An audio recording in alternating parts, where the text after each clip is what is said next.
My name is Ann Bird, and I am the executive assistant to Dr. Carol Kershaw and Dr. Bill Wade.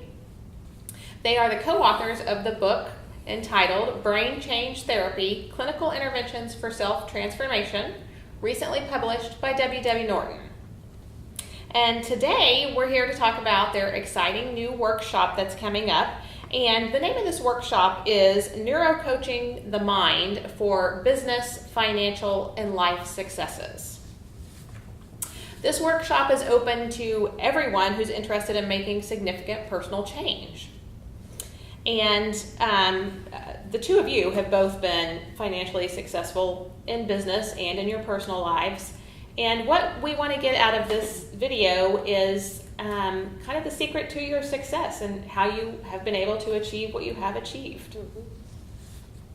So we're going to start with the basic question. Carol, what is neurocoaching?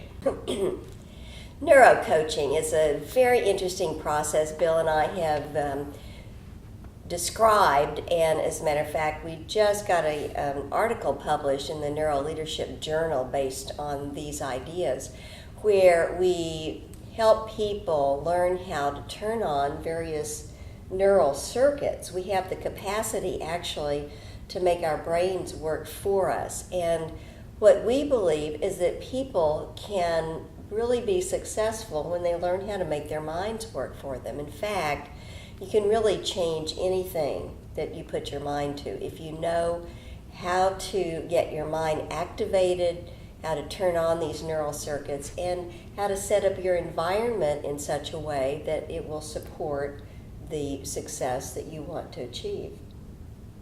Now that we have a better idea of what neurocoaching is, thank you for that, let's turn and talk a little bit more about the actual seminar itself.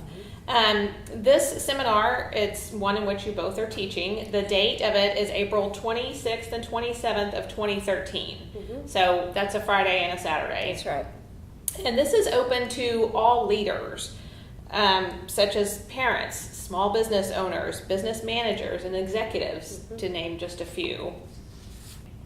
Bill, you and Carol have both researched how neuroscience discoveries cracked the code for business, financial, and life successes. Can you talk a little bit more about this code? The neurosciences in the last 10, 20 years has been able to look more deeply into the brain than ever before. Previously, we've just looked at the cerebral cortex, the gray matter. With the functional magnetic resonance imaging technology, neuroscientists have been able to look into the midbrain, the limbic system, or the emotional brain.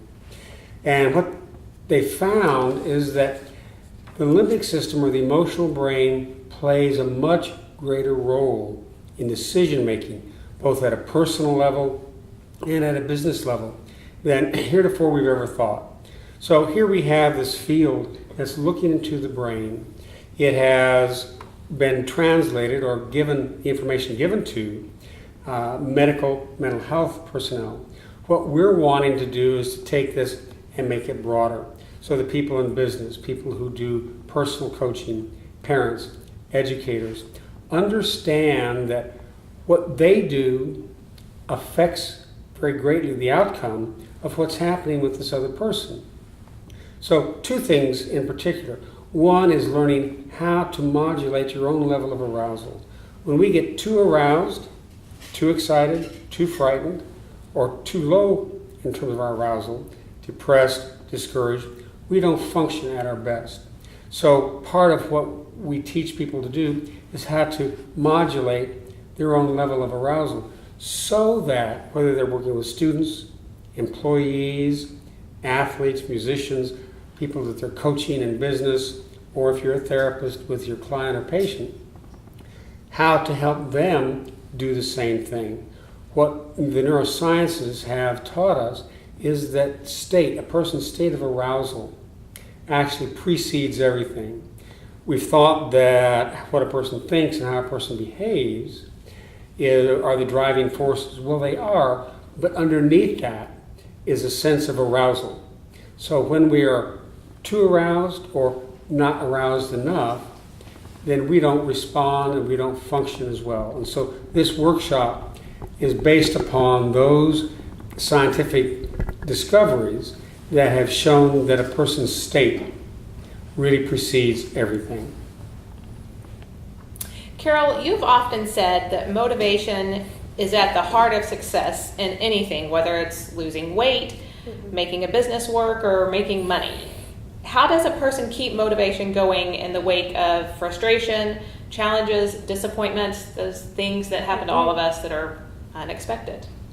Well, I could share a personal story about that. You know, Bill and I just wrote this book, and I won't say just wrote it. It took us quite a long time to write it, and there were many, many challenges along the way. And we had many opportunities, so to speak, to stop because it was so frustrating. But one of the things that we did in terms of a mental strategy was to keep imagining holding the book at the end and signing autographs and really getting these ideas out to more people. We are really interested in helping people, as I said earlier, understand that they have the capacity to make their minds work for them. So how do you keep motivated in a challenge? Well, you have to deal with the feeling that comes up, feeling of frustration, set it aside, and return your focus of attention to what it is you're trying to do. Secondly, it's really important to break a task down into doable parts. So, for example, if we thought about the entire book we had to write, 10 chapters, that's overwhelming. But if you break the book down into chapters and then little parts of a chapter, that's pretty doable, a little bit at a time.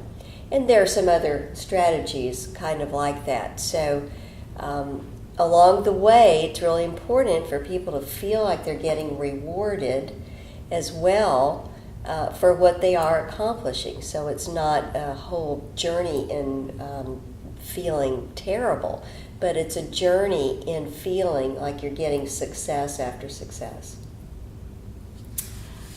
Bill, we're about to end this particular segment. Did you want to summarize a moment about what we've discussed? Sure. We're going to offer a workshop. And in that workshop, what we're going to do is to teach leaders, business leaders, educators, coaches, so on and so forth, parents, on a number of things. First of all, how to modulate their own level of arousal so that they're in what athletes would call the zone. They're in a mid-range. Because the neurosciences have shown that when they're in the mid-range, they perform the best. So we're going to teach them how to do that, and then teach them how to help the people that they're working with, whether it's employees or students or your children, be able to modulate their own level of arousal and develop strategies so that it motivates them. As Carol just mentioned, breaking things down into a small task and then rewarding actually has now not just an anecdotal evidence, but actually has brain science, neuroscience behind it. And so that's what this workshop is going to be about. And if you want more information about this seminar, you can go to our website, give us your email address so that you can stay in contact with us, and so that we can send you a free downloadable audio gift.